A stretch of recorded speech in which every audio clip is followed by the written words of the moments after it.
Good morning, everybody. Welcome to our technical assistance chat. This is usually a very popular one. It's our model school updates for the current school year.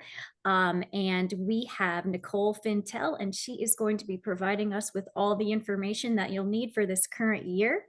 I'm going to go ahead and turn it over to Nicole. All right, thank you, Betsy. Hi, everyone. Thanks for joining this morning. Again, my name is Nicole Fintel. I'm going to be talking to you today about all things 23-24 model school. So I'm going to be, I'll go to the next slide, a little bit about what we're going to be presenting today. I'm going to talk about the history and the purpose of the Florida PBIS model school program. I'm going to review all the prerequisites to be able to apply for an award this upcoming year. I'm going to go through each of our 4 application levels to show you the criteria, and then provide some resources, I hope, to help you support your schools in applying for model school awards next year.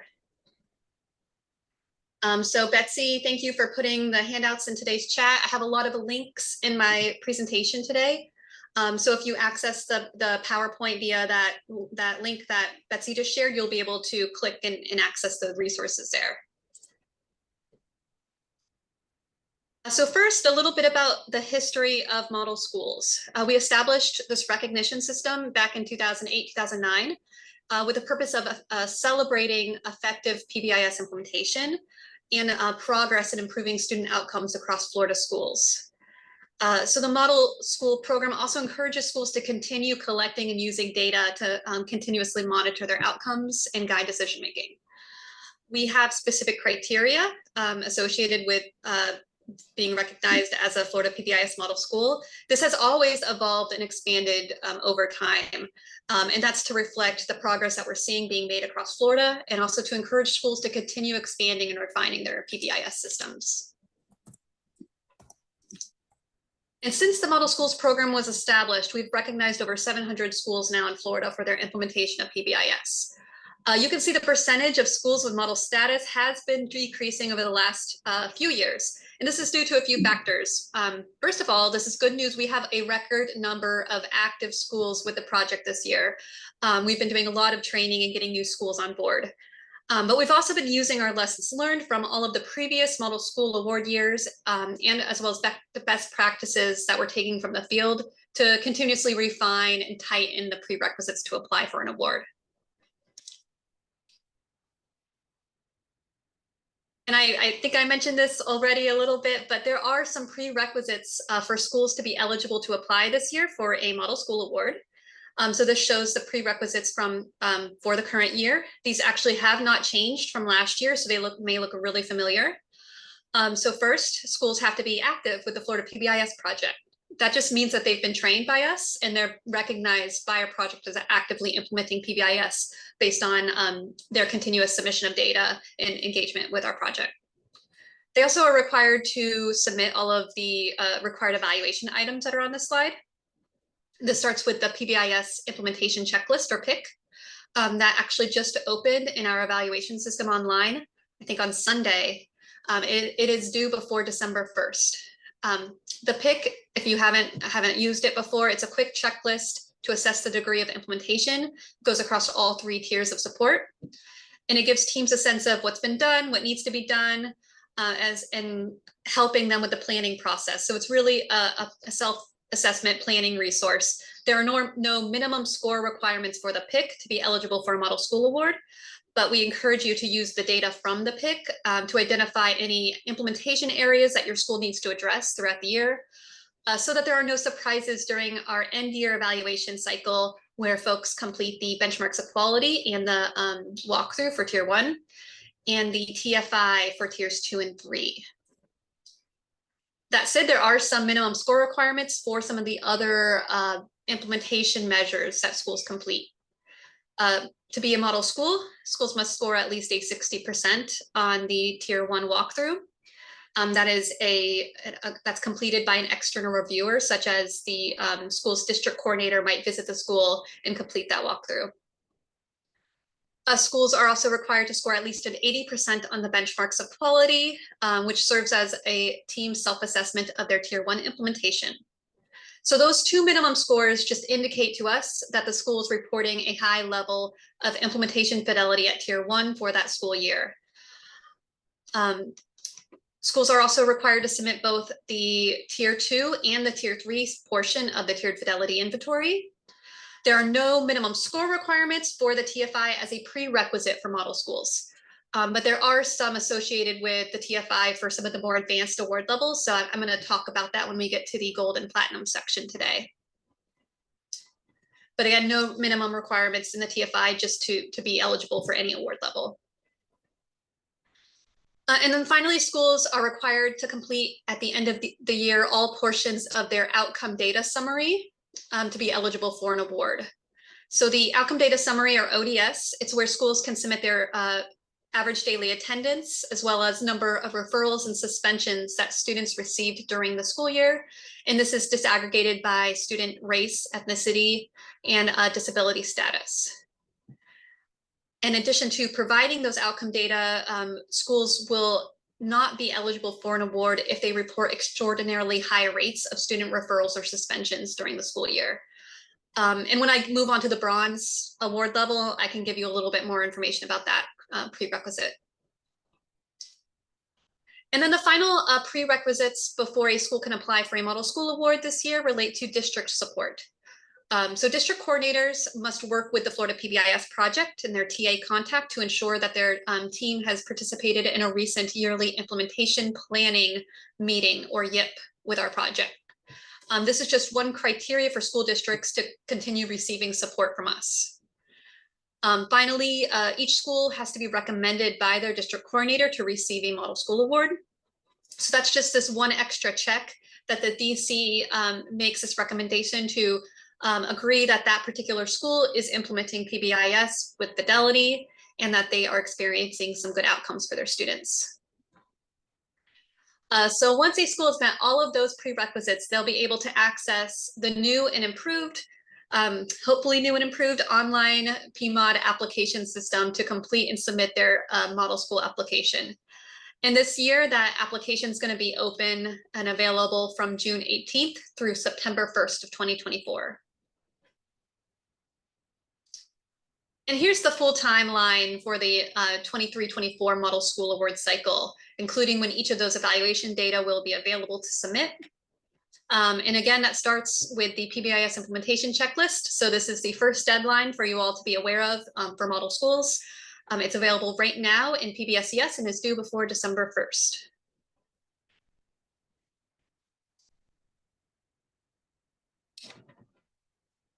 So for the 23-24 school year, we're going to again recognize 4 levels of model schools. Schools will be eligible for a bronze award if they meet all of those prerequisites that I just reviewed. So that indicates to me, or into our project, that that school is implementing Tier 1 with fidelity and they have low, relatively low student discipline rates. Silver model schools, they build off of each other. They have to meet all of the criteria for bronze while also reporting, based on their disaggregated outcome data, no significant levels of disproportionality. So that's a risk ratio above 2.5. Gold model schools must meet the criteria for both bronze and silver, and they're also required to provide evidence to demonstrate that they are implementing PBIS at Tier 2. And then our final award level, platinum, is available to schools if they meet all of those requirements for gold, while also providing evidence that they're implementing at Tier 3. So I'm going to take a closer look just at each of these 4 award levels and some of the specific criteria. So as I mentioned, bronze model schools, they have to meet all of the prerequisites that we reviewed earlier. They'll be ineligible to apply for a bronze award if they fail to meet any one of those criteria. And the one prerequisite that I highlighted that I wanted to talk more about is the requirement that schools have to have an ODR and OSS rate of below 1.5 times the state median for their school type. So this is actually the same requirement that we used last year. Last year we did shift to looking at median rates, which was new for that year, and it was challenging for a lot of schools. But we made that shift to median last year because it is the more appropriate measure of central tendency for discipline data. We are following some national examples and best practice guidelines. So with the discipline data that we collect, we know that across schools, these are not normally distributed. There are schools that have very extremely high rates and schools with absolutely no discipline. So this makes it difficult to calculate a mean score. And that's why we did decide to shift to median. And oh, forgot about this. I have a tip sheet that's linked here. It provides some additional information about that specific outcome criteria in looking at the median rate. Has, again, why we're using that and shows you how to kind of look at your school's median rates across the last few years if they submitted data. The rates will not be calculated until after end year evaluation cycle closes. So I can't give you like exactly what that rate's going to be at this point, but you do have access to historical rates for your school types, and that's available in the school level outcomes data report in PBSES. So this slide here on the bottom right, that is an example of a graph that schools have available. It will show the little orange dash gives the median rate for their school type. So multiply that by 1.5 times to kind of see what the model school criteria will be. So the median rate, it might be a slightly different over time, but it should not change drastically. So you can kind of gauge where you are based on that data that's available.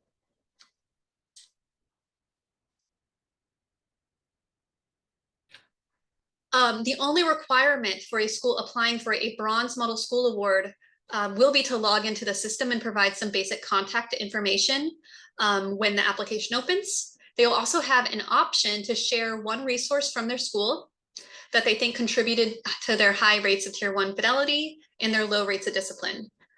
So this is a new prompt this year. It's optional. Schools aren't required to answer this, but we're looking for any examples that a school might want to share. It could be their behavioral expectations matrix, reinforcement system example, a data tool, lesson plan, flow chart, handbook, or any pictures from PBIS showcase events.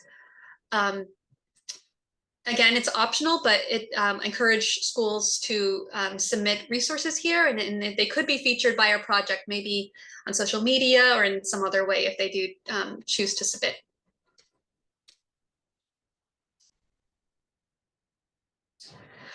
All right, so our next award level is silver for model schools.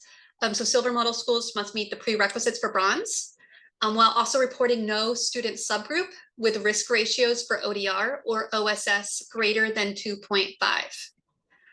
If a school reports a risk ratio above 2.5, they'll still be eligible to apply for a bronze award.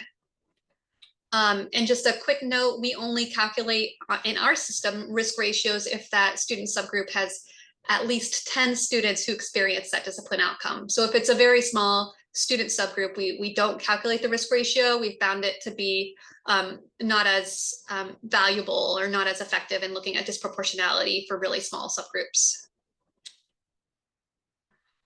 So the end year evaluation live finder I linked to here, it includes several resources to help schools interpret and use their disaggregated student outcomes data. They can download in PBSES as well their previous year's outcomes profile. So this actually, in PBSES, when you download their profile, it puts their data and it shows them where potential disproportionality might have occurred, and it uses a variety of different metrics to look at that. So it's a really good resource to look at and you can also just, if you have the template, you can enter your current year data in there too to see how you're looking for the current school year as well.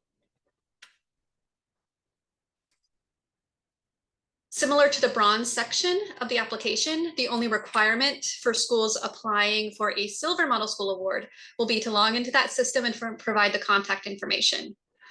They will also have the option to share a resource that their school uses to showcase how they're able to reduce the use of disproportionate discipline practices or how they have engaged their partners. So here we're looking for any examples, maybe like a family communication tool or collaboration tool. maybe a feedback survey, such as your school climate survey that you use, or any other surveys that the school has used to gather feedback from their students, parents, or staff, or maybe some data tools or goal tracking that you've used.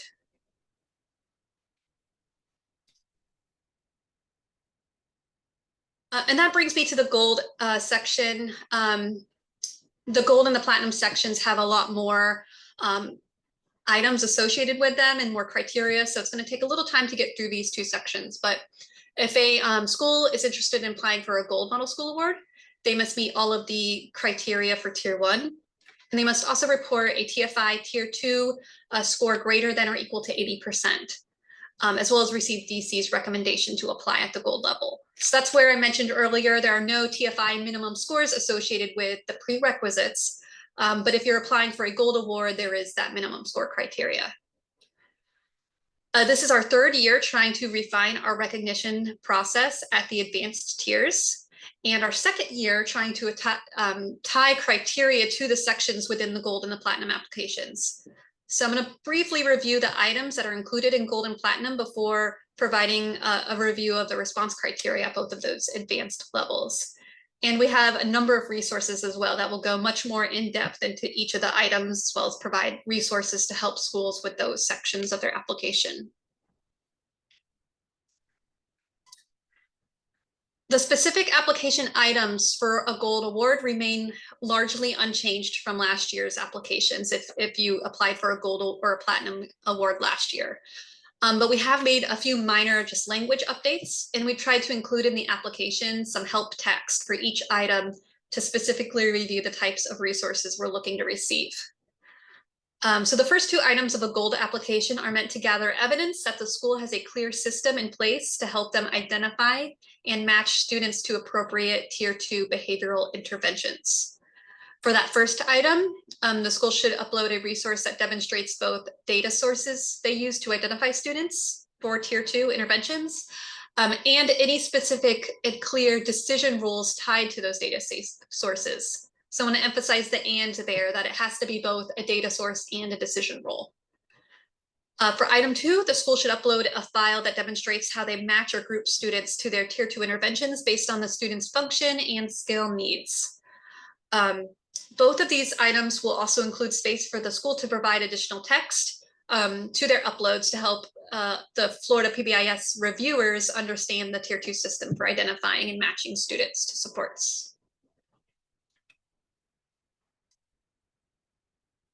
Schools must then identify in items 3 and 4 one specific tier 2 behavioral intervention that they implemented with students during the 23-24 school year. And for that intervention, they should upload in item 5 a completed fidelity check and a completed student progress or outcomes monitoring tool for item 6. And I'm going to review these 2 questions a little bit further in a minute. A change from last year is we're adding some space for items 5 and 6 here for the school to provide some additional narrative information. So an upload, a completed example is required, and then the school will have some space to provide a little bit more information or narrative to provide more information about what their upload is representing and how they used it. And then the final 2 items of the gold application, schools must be able to identify the number of students who participated in the specific tier 2 intervention that they identified in item 3, and the number of students who experience progress towards their goals.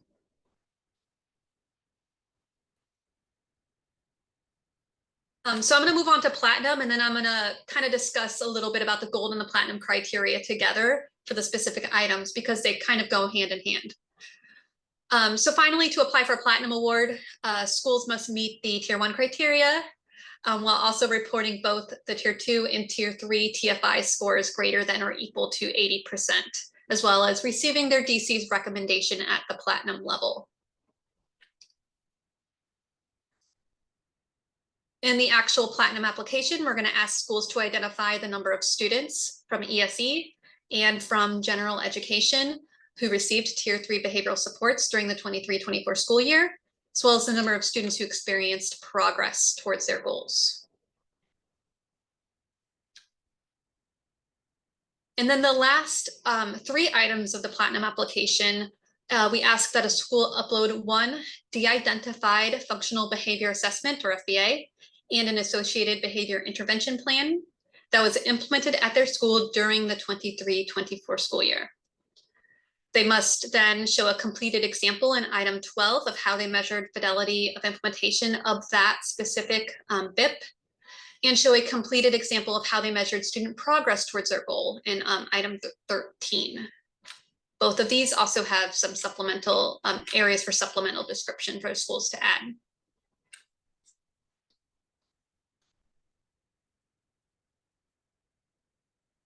So I see there is a question in the chat. I'm going to go over the remainder of the criteria for Gold and Platinum, and then I'll open it up to questions, and I can take a little closer look at that.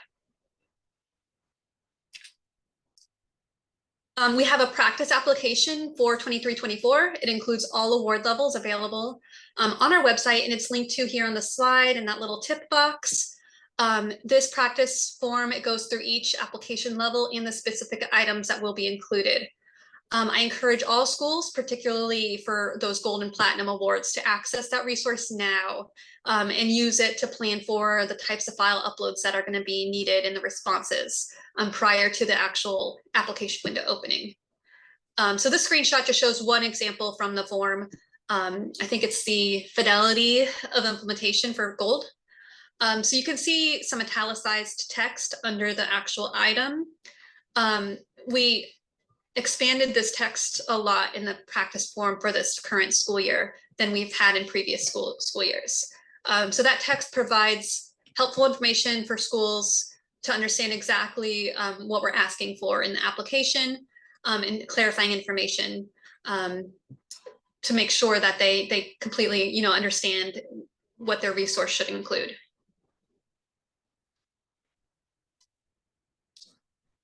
We also have a detailed criteria resource for the Gold and the Platinum Awards. I'm going to talk about some of the minimum criteria today, but this resource goes through a lot more detail and goes item by item through each Gold and Platinum Award item and the criteria that will be associated with that item. Our model school review team, the folks who are going to be looking at the applications that are submitted this year, we're going to be basing our scoring on the criteria that are outlined here. So if you, I think in that question in the chat, there were a lot of schools who this year they applied for a Gold or Platinum award, but they didn't get it. They got a Silver award. So if they had questions about that, I would ask them to look at this resource next year and make sure that they're kind of using it as a checklist when they're going through their uploads that they're going to be submitting to us.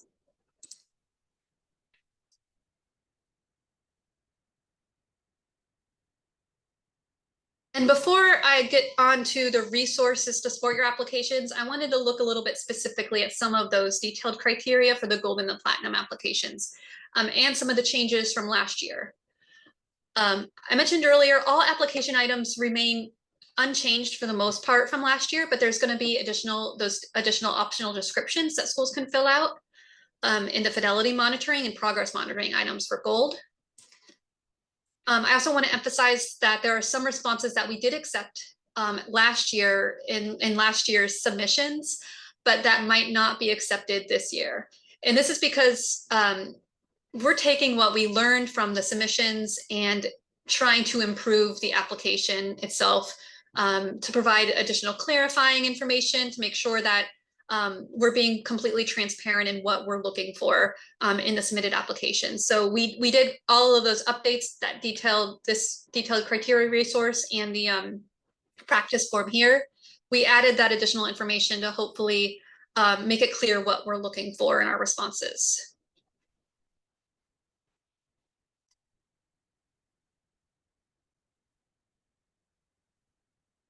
This slide shows some of the updated criteria for the Gold application. So things that we want to make sure we're looking for folks who are applying at the Gold level. The big one, a big change from last year, is we're not going to accept any application artifact uploads for Gold or Platinum awards that include any student identifying information. So please work with your schools if you're a DC to make sure that student's name, student ID number, birthday, address, phone number, parent information are all removed from all portions of the file uploads. And this is to make sure that we're following federal laws that protect privacy of student records. So if we see this information in the uploads next year, we're going to stop reviewing the application actually, and the school will receive a silver award. Other areas on the slide and show some sections that many schools struggled with last year that we want to be very clear of the requirements moving forward. First, for item 1 in the gold application, the upload should show both the data sources that they use and clear decision rules for identifying students. We found about 40% of the applications last year were able to identify a data source that they use, but not a clear decision rules. And we did accept those last year, but they won't be accepted this upcoming year. Having a meeting to discuss student need is not going to be accepted as a decision rule. It has to be very clear and specific. We're looking for example, the number of referrals, number of minors, number of absences, etc., that that school has established to identify when a student will be identified for needing Tier 2 supports. We also asked that items 1 and 2 both focus on the school's Tier 2 system, so not necessarily an individual student. For item 3, we want to make sure that only one evidence-based Tier 2 intervention that the school is implementing is identified. So I know schools might be implementing multiple interventions at Tier 2, but for items 3 and then items 5 and 6, these should only be focused on one specific intervention. And then kind of linked to that, 5 and 6, the fidelity and progress monitoring should be tied to that intervention. So if a school identifies that they're using a social skills group as their Tier 2 intervention, then the fidelity and the progress monitoring should be clear that it's data associated with that social skills group. And we won't accept examples if it's clear that it's a different intervention that they're showing. The example should also be completed and not just blank templates. We're looking for evidence here that the school is using the resources last year with their students to make decisions about the implementation fidelity and progress monitoring.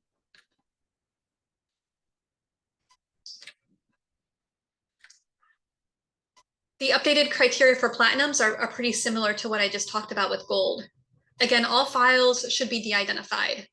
And I've thought about a few ways that the DCs can help schools with this. So if you are using maybe a common district template for any of your Tier 2 or 3 resources, DCs can show exactly where on the template that student identifying information might be included, so it's easier to find. I know it was a big challenge with the long FBA and BIPs that were uploaded, and most schools really did try to de-identify those last year. But then there'd be one point that, at the top of every page, the student's name was included. So try to be very thorough in reviewing those templates and removing all of that information. Last year, student's birth date was a piece of identifying information that was often still left on uploads. So pay particular attention to that one, because schools might be doing a great job of taking student names off, but then birth date is included, and we can't accept that this year. Another update we made for Platinum is that both the FBA and BIP must be created after November of 2022. Last year, we accepted just updates of plans, but this year we were looking for plans. The FBA and the BIP must both be completed after that, at a more recent date than that. In addition, the BIP that is submitted should include multiple interventions. It should include at least one intervention to prevent inappropriate behavior, to one intervention to teach replacement behaviors, and at least one intervention to reinforce appropriate behavior. And most of the examples last year did include these requirements. Finally, similar to gold, we want the fidelity and the progress monitoring uploads to be completed examples, not just templates, and they should be associated with that BIP that the school uploads for item 11.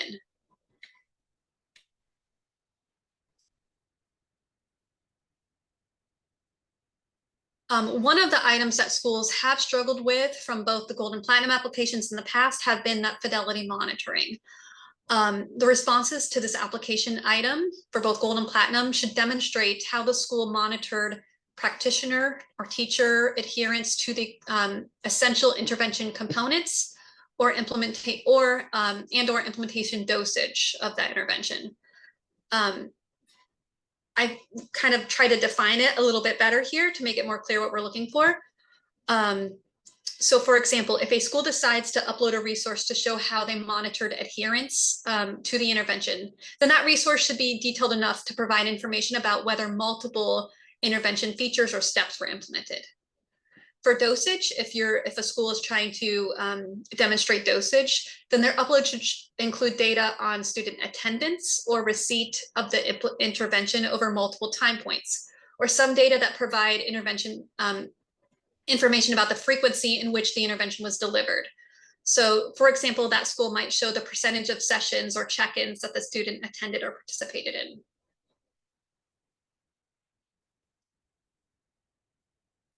And I already mentioned, I just want to reiterate that I only went through a couple of the items in a little bit more in depth, but this detailed criteria resource is going to be very helpful in planning for both Gold and Platinum applications. So please take a look at that.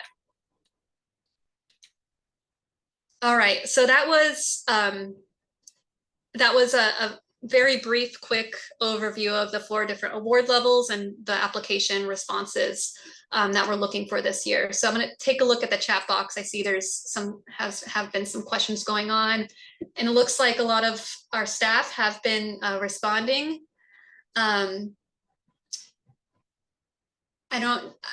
have to go back to the beginning, I think. Hi, Nicole. So yeah, I think we were pretty much able to answer the questions, but I would love for to hear your response to one of them. Francine from Lee County. Hi, Francine. She's asking about the applications from last year. She would like to view the applications from last year to see which items were missed. Yes. So last year we provided generalized feedback on which items that they missed and then generalized examples. But we do have scores for each of the applications, and your TA has access to the scores and the reviewer notes. So if the DC wants to reach out to their TA, maybe schedule a meeting to go through a little bit more in depth about why a particular school might not have received an award, then they're welcome to do that. Awesome. I think that was it. Thank you, Nicole. Yeah, I know the final scores from last year were just finalized and sent out, so I'm sure folks have a lot of questions about that. This is our process trying to identify, the model implementers at tiers 2 and 3. So if a school, didn't get a platinum or a gold award and they got silver, that they're not alone. That happened to a lot of schools this year. We're trying to really refine our focus and identify those best practices at the advanced tiers. Another thing that might be helpful for last year, if you're trying to plan for this upcoming year, district coordinators have access in PBSES. Under the new model schools dropdown, under districts, there is an application feedback section, and it shows them all of their list of model schools last year who applied for Gold and Platinum, and which items that they met or did not meet, and they can export that to Excel, and there's a little summary at the bottom as well, but you can kind of see in general, like which areas did your school struggle with last year the most, and maybe plan for and use that information with your TA to look for supports for next year.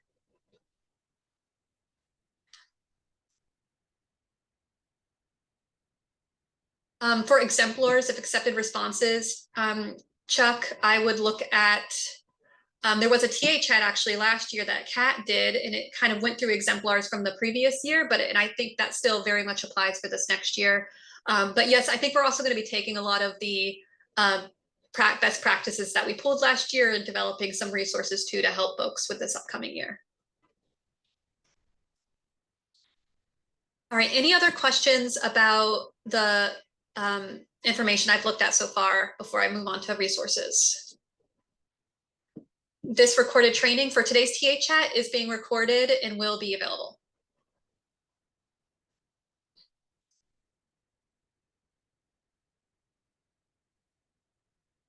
Any other questions?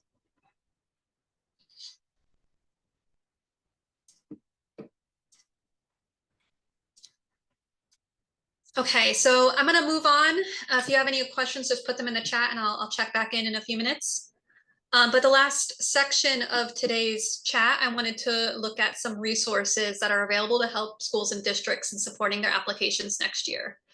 And the first place I encourage you to check out, if you haven't done so, is the Model Schools Live Binder. And it's, I'll show you here how to get there. And this binder has moved since last year. So it used to be on the Model School page. It's now actually within the evaluation Live Binder shelf. So from the Florida PBI's homepage, you can click on Evaluation PBSES. And then the binder will be, I think it's the fourth one on the list of binders at the bottom of that page on the evaluation Live Binder shelf. And this binder includes a lot of resources that I already reviewed today and some more. So it has the timeline that I showed you, the general list of prerequisites and criteria, the fillable practice form, and the Model Schools Outcome Criteria FAQ resource, as well as the detailed criteria for gold and platinum can be found here in that live binder. I have also linked to some other pages on our website. We have live binders specific to tiers 2 and 3 that have a lot of resources, templates, and examples and exemplars, of the type of information that schools, types of practices that schools should be engaging in at tiers 2 and 3 that could be submitted to our project in some of those sections of the platinum or the gold awards.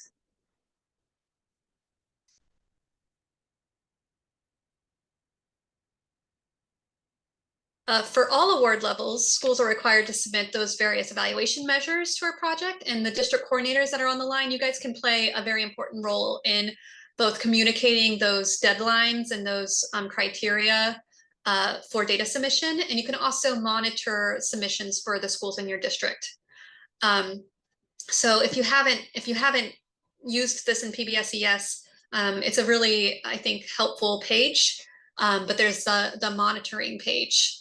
And some, I can't remember, I think it's under data tools and then monitoring. So you can see something that looks like this. It shows a list of all your schools and if they've completed the various evaluation measures yet. And this is also, you can export this. I've circled here, that's newer on our website.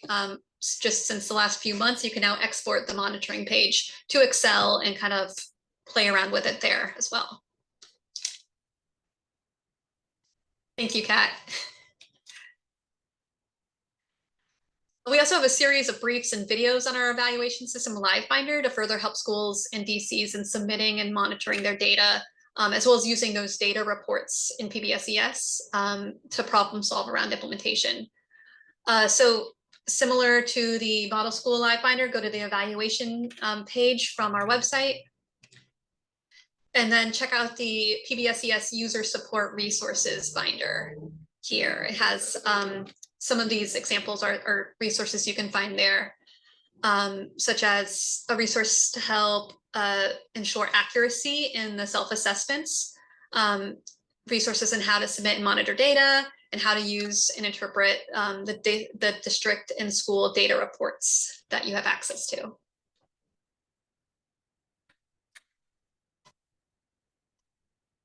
In addition to the user support live binder, the actual mid and end year evaluation binders also include some information about the required evaluation items that schools are asked to collect and use during the year. So that's the PIC, the BOQ, outcome data summary, walkthrough, and the TFI.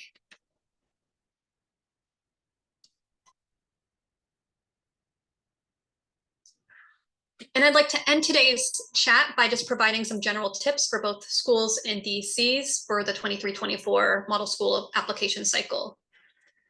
For schools, I've already linked to a lot of these resources, probably too many resources, but please, I'm sharing them now so that you can take a look at them early on and plan throughout the year. It's also essential that schools continue to monitor implementation and outcomes all year long, engage in problem solving. The PIC, again, that's the first thing that you guys should be completing to look at implementation this year, and it's a great opportunity to start some of those conversations. So use data from your PIC to plan some of your PBIS meetings and enhance your Tier 1 fidelity. Also plan right now if you think as a school that you're going to need further support from your DC to address any of your Tier 1, 2, or 3 gaps. It is not too late to work in further developing the systems in order to get for model schools this upcoming year. We'll also have one more TA chat that's focused on model schools. That'll be in April. And during this chat, we're going to be demoing our online system. So this is the chat where I go through the actual application and what it looks like online and show how to complete each of the responses and upload items. So plan to attend. That will also be recorded if you can't attend, if you want to look at how that system will look. Last year, we had kind of a hybrid application, so we had to use a different platform to create the actual application. This year, we have an awesome programmer with us that we're working with, and he's going to be building the entire application into PBSES. So we'll have more control over it, and it will look a little bit different, though, from previous years. Finally, prior to the end of the school year, you should be planning your responses for the model school application. Take a look at that practice form. Get with your Tier 1 team if you're applying for bronze or silver, or if you're planning for gold or platinum, ensure that people from your Tier 2 and 3 teams are part of that planning. But yeah, try to come up with what resources are we going to use to upload with our application. What might we include in our narrative section? And get that information kind of outlined before folks leave for the summer so that you have it in one place and you can easily submit. And also reach out to your DC if you want help with any of that planning. Some tips for district coordinators: you should start working now with your Florida PBIS TA contact to address your Tier 1, 2, or 3 implementation gaps. We have a Tier 1 and 2 training that we can offer to schools. And we also have lots of coaching opportunities available across all of 3 tiers. So if you've noticed last year, you know, schools really need help in looking at their Tier 2 implementation fidelity and progress monitoring, that can be an opportunity to bring that back to your TA and plan some support that you offer. I mentioned this before, DC should be using PBSES throughout the year to monitor data completion for their schools. You can also start now scheduling the Tier 1 walkthroughs. They can start to be conducted in February, but if you have a lot of schools, it might be a good time to start getting those on the calendar right now. And also DCs should plan school coaches point of contact meetings to ensure that they have all of the required evaluation tasks are understood, and that they have those on their calendar. Right now, you can start with the fall PIC. And also support, you know, data-based problem solving for reducing those referral and suspension rates and to address disproportionate outcomes. In DCs, you can also attend the next model school TA chat and carve out time at the end of the year to help schools review their data for accuracy, engage in that yearly implementation planning meeting if you haven't had one recently, and submit all of your district coordinator recommendations in PBSES when they're available. You can also make use of your TA to ask any questions about these new criteria, the application process, or to look at some of the data from last year's model schools. And Brooke, that is a great segue here. My next slide is actually the TA chat schedule for the remainder of the year. I thought it was November 14th I have on my calendar, but I don't know, Betsy, if you can confirm what the dates are for that one. I was referencing the DC meeting for Oh, our I'm district sorry. coordinators. I just kind of saw, like, I encourage you next chat. Okay. Yes, the DC meeting is November 9th. That is a really good point. We're going to be talking about Tier 2 and Tier 2 system support, and as well as these upcoming TA chats are coming up. So we have one November 14th. And we have another one on tier 2 and 3 in February. Thank you, Betsy. No problem. Okay, that was the end of my content today, but I'm hopefully giving you a few minutes of found time. But if you have any questions about any of the criteria that we went over today, please let me know now. I'm happy to stay here and chat with you.